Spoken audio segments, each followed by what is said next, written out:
विद्यार्थी मित्रांनो, सह्याद्री ट्युटोरियल्स मध्ये तुमचं स्वागत आहे. तुम्ही म्हणाल सेमी कंडक्टर आणि 50 प्लस मार्क्स सांगतो. आजच चॅनलवर भरपूर नवीन मुलं जॉईन झालेली आहेत. मी तुम्हाला सांगतो, आज बऱ्याच मुलांना माझं चॅनल सापडलंय. कमेंट तशी मी येत बघतोय. WhatsAppला मेसेज सुद्धा येत आहेत. मेन पॉइंट काय आहे? सगळ्यात इम्पॉर्टंट मी तुम्हाला सांगतो, हे 50 प्लस मार्क आहेत ना, कालपासून आपण व्हिडिओ अपलोड केलेत. करंट इलेक्ट्रिसिटी, त्याच्यानंतर तुम्हाला सांगतो EMI, एसी सर्किट, आता सेमी कंडक्टर, सगळे सोपे टॉपिक आहेत. सोपे टॉपिक आहेत आणि हे सोपे टॉपिक आपल्याला 70 पैकी 50 प्लस स्कोर देत आहेत. त्यातलाच एक टॉपिक आहे. तर सेमी कंडक्टर टॉपिक. कुठला टॉपिक आहे? Semiconductor. मी तुम्हाला सांगू का? ॲप्लिकेशन हजारो मुलांनी डाउनलोड केलंय बरं का आणि WhatsApp ग्रुप मी डिस्क्रिप्शनमध्ये लिंक देतोय बरं का. तुम्ही जॉइन नक्की करा बरं का. मेन विषयाला हात घालूया आपण. आता सेमी कंडक्टर टॉपिक ना अवघड वाटतो.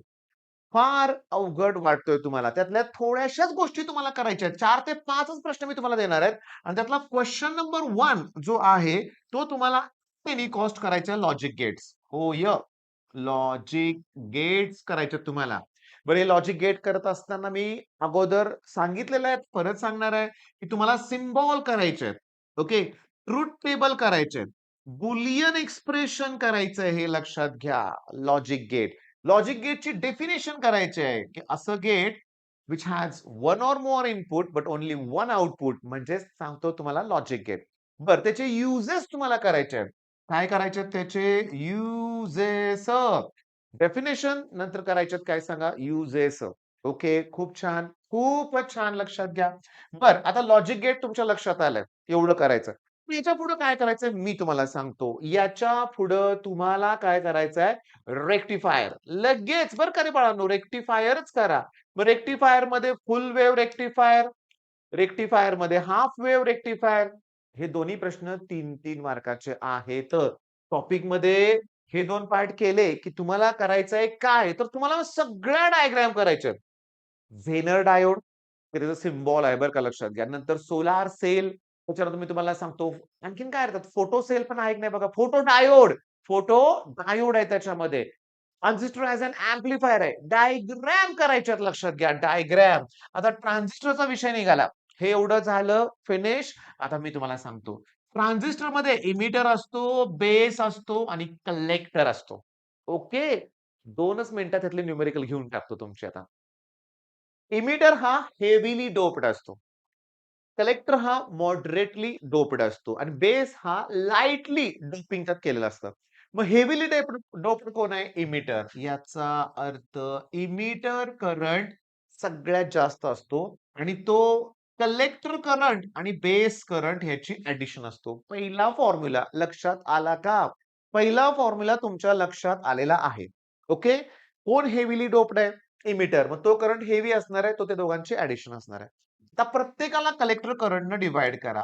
IE ला डिवाइड करा IC न.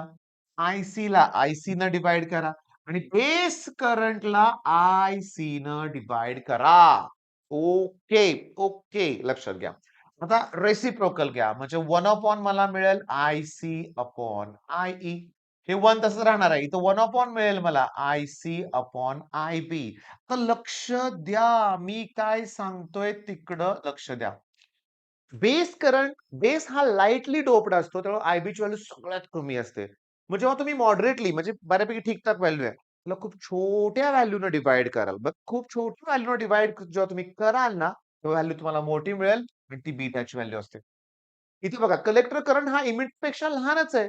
जेव्हा तुम्ही लहान व्हॅल्यूला मोठ्या व्हॅल्यूने डिव्हाईड करता, ॲन्सर लेस दॅन 1 येतं. ते अल्फा आहे.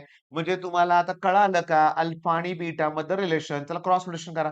1 plus beta upon beta cross multiplication. Reciprocal करा. मग बीटा वर जाईल आणि अपॉन 1 प्लस बीटा येणार. हे लक्षात घ्या. आता मी तुम्हाला घेऊन चाललोय वाय ऍप्लिकेशन वर आणि वाय ऍप्लिकेशन वर टॉपिक शोधायचा आहे सेमी कंडक्टर आणि सेमी कंडक्टर. ओके, मी न्यूमेरिकल्स घेणार आहे. लक्ष द्या. बीटा 80 व्हॅल्यू दिले. सांगा अल्फाची असणार आहे का बीटाची? अल्फाची लेस दॅन 1 असते. मग ही व्हॅल्यू आहे बीटाची. ओके. त्याच्यानंतर करंट इमिटर करंट दिलाय IE, तो 9 मिली अँपिअर दिलाय आणि बेस करंट विचारलाय. कुठला करंट विचारलाय? बेस करंट विचारलेला आहे. मी तुम्हाला सांगतो तुम्हाला बीटाची व्हॅल्यू आहे. ओके. मग तर अल्फाची व्हॅल्यू काढता येईल का रे आपल्याला? बरं तुम्हाला बेस करंट विचारलाय ना, कुठला करंट विचारलाय? बेस करंट विचारलाय. बीटाचा फॉर्म्युला काय असतो रे? आता बीटाची व्हॅल्यू जास्त असते ना, बीटाचा फॉर्म्युला IC/IB असतो. ओके. पण मला आयसी कुठं दिलंय? आयसी कुठं दिलंय? पण आयई दिलंय ना. मग आपला फॉर्म्युला काय रे बाळांनो, की IE equals to IB plus IC. मग आयसीची व्हॅल्यू आयई मायनस आयबी. ती व्हॅल्यू इथं पुट करूया. बीटा दिलाय 80. आयसीची value IE minus IB 9 minus IB upon IB करा की क्रॉस मल्टिप्लिकेशन. इकडे मल्टिप्लाय करा, इकडे करा. 81 आयबी इक्वल्स टू 9 येणार. मग आयबी ची व्हॅल्यू 1/9 येणार. 1/9 म्हणजे 0. 1/9च दिले त्यांनी. 1/9च दिले. सोपा होता प्रश्न. पण मी सुरुवात कशी केली सांगा बघू. जी व्हॅल्यू दिले ती 80 आहे. मग अल्फा आहे का बीटा आहे? बीट आहे. ओके. आणि दुसरा पण फॉर्म्युला वापरला आपण. पहिलं न्यूमेरिकल जमलं. भरपूर प्रश्न आहेत याच्यावरती बरं का. मी अजून घेतोय लक्षात घ्या. हाफ वेव्ह, फुल वेव्ह, एलईडी, झेनर डायोड जे बोललो ना आतापर्यंत सगळं दिलंय. डिफाइन अल्फा आणि beta. Alpha is defined ratio of collector current to emitter current. Beta is defined as ratio of collector current to base current आणि obtain relation between them. आत्ताच आपण रिलेशन मगाशी बघितलं त्याचं. हा प्रश्न विचारलाय. सिम्बॉल विचारले त्या टॉपिक मधले ट्रान्झिस्टर एलईडी परत एलईडी. मी तुम्हाला सांगतो पुन्हा रेक्टिफायर 4-5 वेळा रेक्टिफायर विचारलंय. बरं 50 दिले व्हॅल्यू अल्फाची का बीटाची? ग्रेटर दॅन 1 आहे. बीटाची व्हॅल्यू दिले. जुलै 25 आत्ता विचारलाय. कलेक्टर करंट दिलाय. 3 मिली एम्पियर आणि बेस करंट विचारलाय. बीटाचा फॉर्म्युला. बीटाची व्हॅल्यू 50 दिले. कलेक्टर करंट 3 एम्पियर आणि बेस करंट विचारलंय. 3/50 आन्सर करेक्ट आहे. 3/50 आन्सर करेक्ट आहे. आता जमलं ना? अल्फा आणि बीटा सेमीकंडक्टर 7च मिनिटाचा वेळ घेतलाय तुमचा 7 ते 8 मिनिटाचा आणि सेमीकंडक्टर मध्ये मी तुम्हाला काय करायचं ते सांगितलंय आणि तेच प्रश्न परीक्षेत आलेले आहेत. सगळ्या डायग्राम केल्याच पाहिजेत बरं का भावांनो. ऍड आणि कॉस्ट केल्या पाहिजेत.